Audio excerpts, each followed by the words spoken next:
I lorna nochtú dís go ilúna hríma bhí Círi agus ag bléclia ar a gomortas críomha.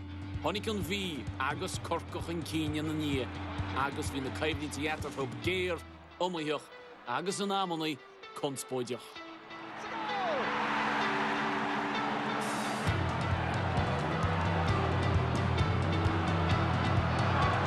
An uíar nach gur cháiln bhí go chluificánis na héireann ná 1970.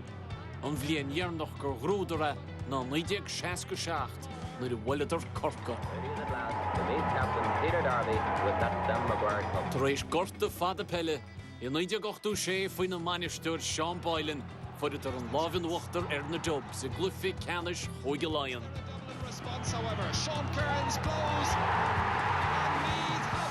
Leinster in '86 was a massive turning point. Sean had trained, it should have changed all the training. He had, changed the mindset of the Meath footballer, the way he prepared, the way he thought about it, the county jersey, the way he sort of envisaged himself as a county footballer.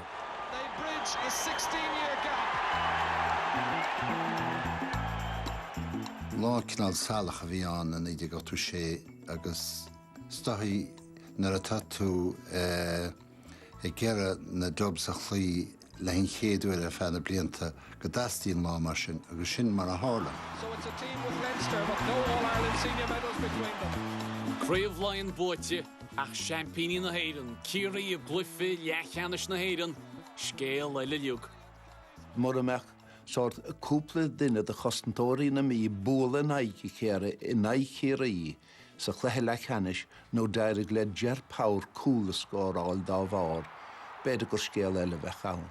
Bhín tús agus héise méid a hála grólam chun na mí ceacht, tá seáráid na jobs a chlí a tá bearna le nó bearna nó ghóile le líana sa neiras tú chud chumasach le críad na héad na bhuachait. Ní mór an corann I bhír amata le Corcach an éirid. 1973 an aina Gailibh an bblion dhearnach gur frochardúir le thurba corann. Agus ar bheith blianta na dhí, bhíidir faoi scána górsan. Bhí forlábhas omlána go Círi a go Mún.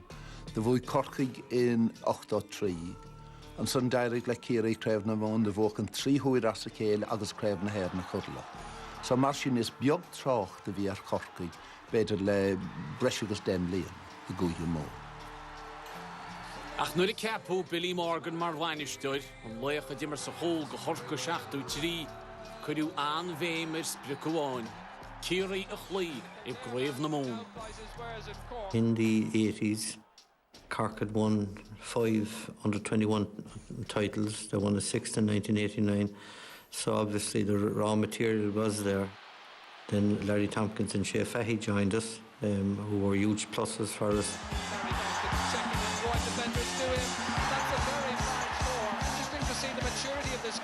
We were getting closer, like we were coming from within maybe 3 to 4 pints of Kerry, 5 pints I think in one case, where we would have missed opportunities and they would have taken their opportunities. Towards Danny Collity, comes off his chest. Kerry not out of the woods yet. And that seems to be the final nail thrust into the coffin. To beat Kerry and Killarney, certainly you've achieved something. Cork are the champions! Surely is the end of a glorious era of Kerry football. It's Cork's day. There are new champions in Munster. Chluificánis na héireann 1987. Cruú tús le réonú pelle nuair a chas Corca agus an bhí ar a chéile. Agus bhí an dá chundé fanacht ar an deisio le fada. That was the first All-Ireland final that they had reached since 1970. And it was a massive thing in the county. I mean, absolutely massive. 20 years since their last win, 17 years since their last final. The build-up to the game, we wouldn't have seen anything like it in Cork before. Cork, were out of the blocks. They had a whirlwind start. They went 4 or 5 points ahead.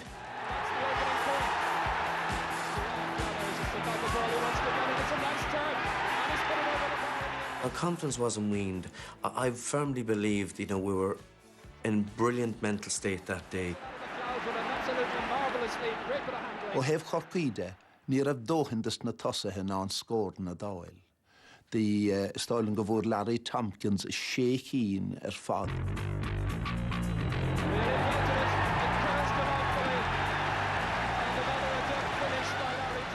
And Meath started edge away from us, that we went in search of goals and where there were maybe points for the taking.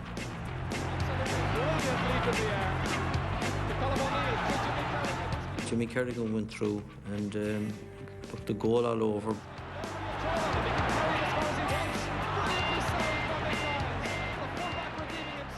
Tháinig Mick samach agus nílas a géanana barci chrócaí ceithí bhuirse díróid ach cha sé hens a chance. We all grew, we all got a lift from it, and instead of being 7 or 8 points down, we were only 4 or 5. And that was an absolutely brilliant block in the context of the game itself. Once again he's through. Once again it's dangerous. Bernard Flynn again saved by the goalkeeper. But this time it's in. We got caught in defence. I don't think it was, by no matter of means, goal of the year.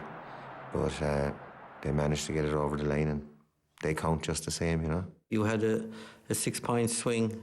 Meath's tails were up. David Begbie once again eluding his marker. There's the shot and there's the point from David. Chafar raibh beidir chunta na mí bliain nó róchan cín ó hebh a beolachta agus mar sin do námar a bhí Corcaigh go nám agus na hain sé dín buinte gafaín chluiche chríocht nóach bíon bhí go mór nuachtar. Lines up there and no 16 saying it all. Stopper the chip and there are now 6 points between the sides. I think it was a huge occasion and like we were landed in the middle of it before we realised, you know, this is what it's all about. Nice ball inside. Begbie. Point. It's really only a matter of time. There it is. Yes, Meath have won the All-Ireland final. To see Colm O'Rourke, Joe Castles, Mick Lyons, what it meant to them was really special, and we were going to have to take that on board and keep it going, if you like. I tried to keep it going as a younger bunch of players. The first time in 1928, it's scoring to Meath.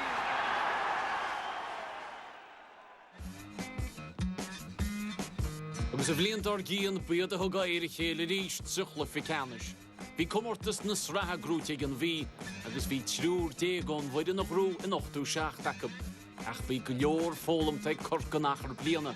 Agus a gúige mún, bhí Ciarraí builte ríist tacab. The long-awaited final is underway. We freshened the team up a bit and our training sessions were beginning to become more competitive. Ach bhí rud suntas a go raibh an Corcaigh bhí duine ealan har neis. Fear a chosnaigh i gimmert le Corcaigh sa bliain 97 hís a go láir na naid Ciarraí. He's back in the Cork colours after 3 seasons in the wilderness.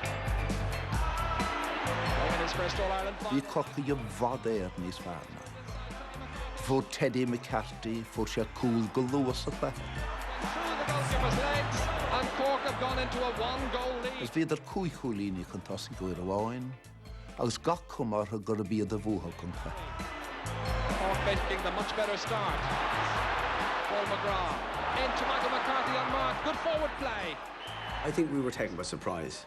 I think we were taken by surprise because the Cork team that had played us in 87 and the Cork team that played us in 88, they were so different. The whole mental strength that was there in them was quite extraordinary. Bhí sé sin le fiscin gur beor agus nimh sa chaibhlinn an buinte sin agus ná a bhéan rá ó bhuachas an dá chéile. Shipping it on towards Colm O'Rourke. Such a good final last year. Oh, he wasn't expecting that. That came in on his blind side completely. Mahalan trying to round 2 attackers. Tony Davis, that's well blocked down by Colm O'Rourke. Oh, a little bit of fisticuffs. Both sets of backs were on top of you, like particularly in the first half. Colm was one of the few that's getting away. Tackled by Tony Nation.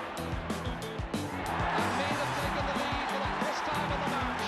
Meath go in, leading by just the bare minimum. We were leading by 3 points with, I'd say, less than 5 minutes to go, and looked like we'd win it. Sean Boylan there looking very concerned. They had this element.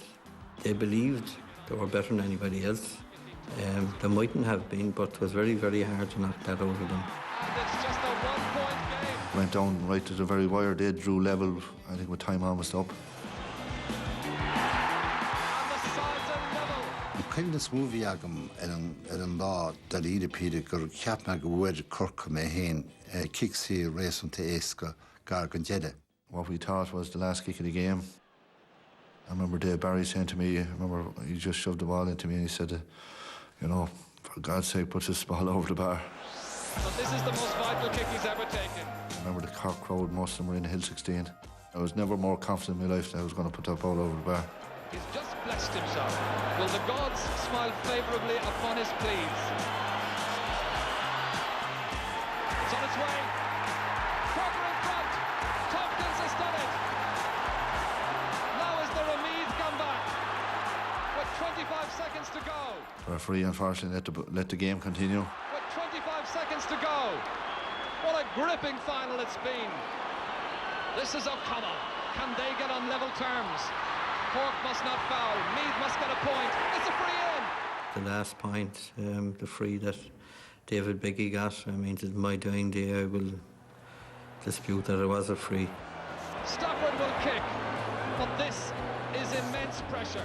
As kicks a bhí ann, cool and bhóthaíon. As nóir bhí kicks faoi bhrúla tógant ag an bhí níor a farháin gan hógant, Brian de Stafford. 45 seconds into injury time, and the sides are level. And I think we're going to have our first replay since 1972. It ends in a draw. The first time since 1972. We were just totally relieved. But yeah, the decision, Larry's was dubious, but I think ours was pretty soft, I have to say. Leaves the game with the Cork players protesting about that last decision. It was just soul destroying. It was an honour, and that we had our hands in the cup, and it was just taken away. Disappointment for Tompkins. It's been my dream to play out in the All-Ireland final, and I'm bitterly disappointed. And Sean Boylan afterwards was left us in no uncertain terms about how we had played. You know, the performance was not good enough. It was unacceptable, and that if we didn't, you know, change that ourselves, that we're going to be beaten in the replay. Bí trí heachtar nig an dá éireann sula me chorp fille ar I gceann cearú le chulchan Cork I ríist go chorann bhicír. This terrific colour who hope to see Tony Nation take home the new Sam Maguire. Scór conspóideach gon bhí agus bhíidir ar chóscór le Cork gluifi canis na héireann in 1988. Trí heachtar na bhíg na fórneach an réiteach a dhéanana gon ahimirt. Bhí an bhí a caint go láidir. Stáiln gnótan banistóir Sean Boylan agus duine nó gádas na cosandóirí go raibh sé neigina go fille ar an núchas den ahimirt. Agus sé an dúchas agus de bhíní ré déine san imirt, misnach agus imirt crúi a bheitha. Teddy McCarthy then tussling, and there's another wild fist. Very physical game. Some people would say it was tempestuous. It seemed to have everything. Left foot inside towards Barry Coffey, judged it nicely, looking for the opening score. I remember my instructions were, if any one of them touches us, everybody in. Agus tá hí groise chun tarlú grón teannas a gal I dtí dochar nó maithas go chunicín. Unable to hold that. Cahalan, there was a wild fist that time, and the referee going back there, trying to sort this one out. That's Jerry McIntyre, and there's the fist, and he's been sent off. When I was down, I did say to the players, look, don't get involved, just try and play football.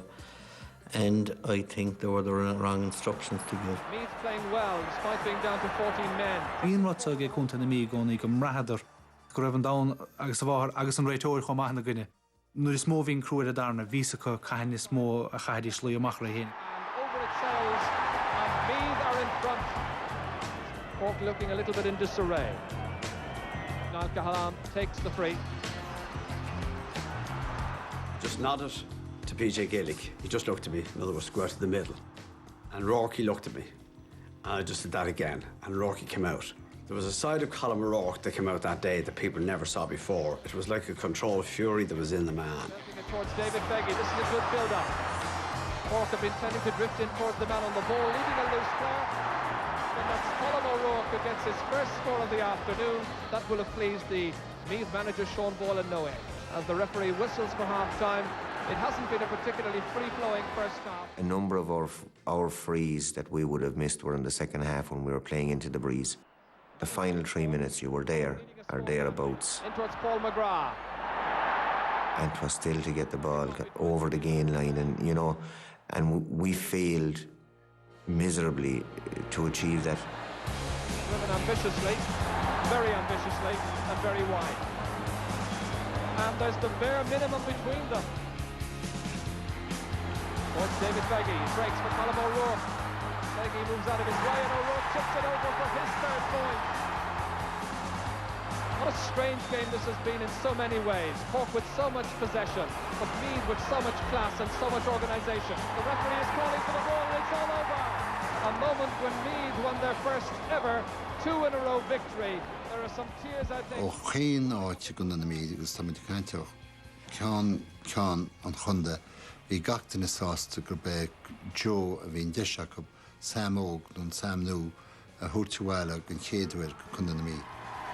He's 15 years a Meath player, and today he enjoys his proudest moment. Joe Castles very proudly takes the new Sam Maguire for Meath. We went back into the Meath dressing room after the match, and who came into the dressing room with me?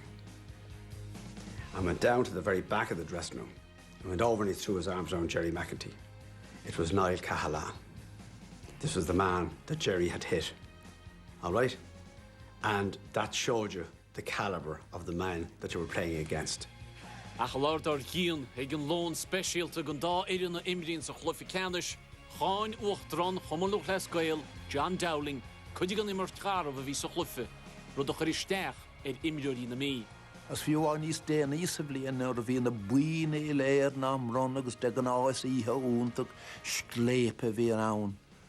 The youth agus stálim Jerry McEntee agus Liam O'Harnáin na buine ghlachán uchtran.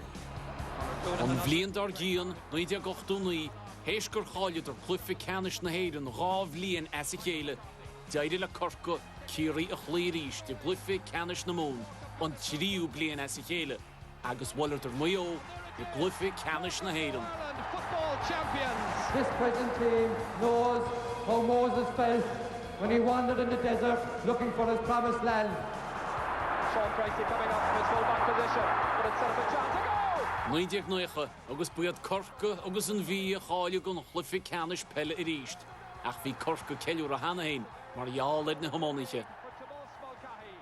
And don't worry, we'll be back here again in a fortnight's time to complete the double. The double was totally secondary. It was playing Meath in an All-Ireland final. Whatever about being confident in 88, there was absolutely no way in 1990. And Hill 16 belongs to the Cork fans this afternoon as Cork play in their fourth successive final. I felt in 1990 were still quite fresh, but I sort of knew and a little bit afraid of Cork. They were sort of coming a year or two behind us.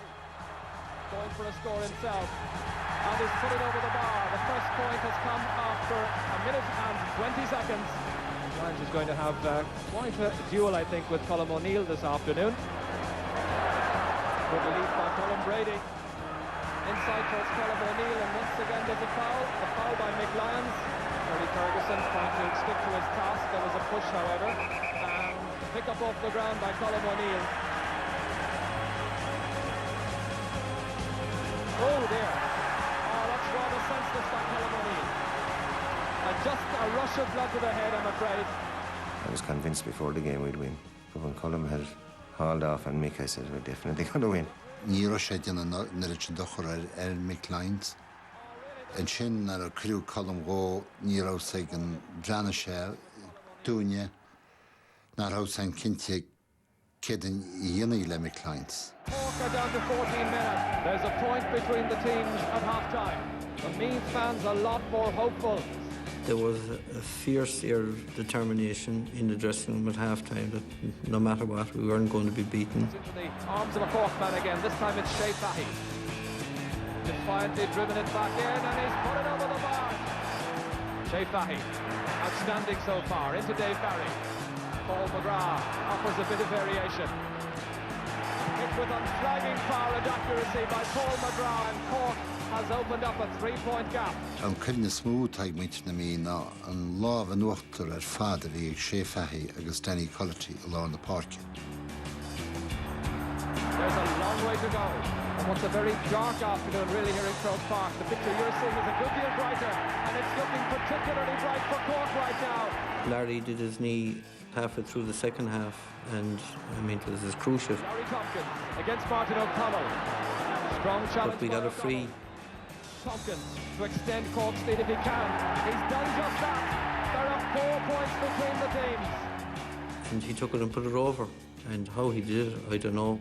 When your emotions are high and you're really out there playing and you just feel like it's going to be our last game ever and you don't care, you'll do anything. And you know, he would have been no different than any other person like in that situation. Larry Tompkins has kicked his 4th pointed free. I think the crowd inside the Hill 16 that they, people would tell you in Cork like that they couldn't bear look at the last 10 minutes. The tension was so much that they could hardly look at it. Meath needing a couple of scores badly. A goal would do nicely for them. Hay stopped by Barry Coffey. Coffey says it was a fair shoulder to shoulder. Well, he certainly went in with the shoulder, but he caught him in the upper chest. Time almost up. They live on the edge of their seats. A good rousing run forward by Hayes. Linking up with Beggy. This is a great move. Can they finish it? Oh, it's a great save by John Kearns. Well, the turning point of that final, surely. We started to kick some wides that day. We couldn't turn it round and we just kept missing some chance that we normally wouldn't. 13 wide so far against 6 for Cork. In the gathering gloom of Croke Park. And it's looking a little bit gloomy for the Royal County just now. Are the 14 men to prevail in front of their loyal band of fans? The double has been achieved. From our point of view, the final whistle in that day was mission accomplished, you know. The double in hurling and the double in football. Cork's first victory in the All-Ireland over Meath. Who would have believed it at the start of the championship? I went straight into the dressing room after that. I didn't wait out in the field. A wonderfully satisfying win for the side, managed by the outstanding Billy Morgan. It was absolutely just brilliant just to sit down there, nobody in there, and just let the relief drain from you. And it's Castlehaven's Larry Tompkins who stands poised to collect the Sam Maguire. Just never forget, like the sea of red and white, like that was just down below me. Like it was just a fantastic feeling, and you just feel then that, you know, listen, this is what it's all about. Cork were the better team, like, and with 14 men, they had great determination and sweet revenge on me. Sam Maguire goes proudly back to Lee's side. I want to compliment him on playing a fine brand of football. Well done in achieving the double. Tomas was there with the McCarthy Cup. When himself and Larry held up the 2 cups, the crowd went absolutely bananas, and it was something that I'll never ever forget. Bhí an chaimhlíns na clufií idir an bhí gus Corca, agus imiriú pell fearúil gun sco, agus cé gur a riint conspóid atarthub, tá meas ag an dághrú par I chéile.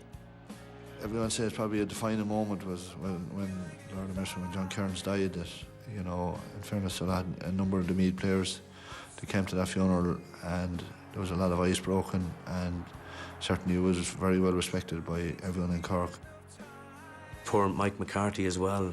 I mean, 2 guys are dead, we're living, and at the end of the day, what's a game of football or a bit of rivalry? That really drove it all home to us, certainly as a team. To me, it was a huge honour to be on the same sideline as Billy Morgan. And I, from day one, from the day we ever first shook hands, to this day, thanks be to God, that friendship has never diminished. And there were great games, and there were great times, great victories, lots of sadness, but a lot of Gaelic football at its best.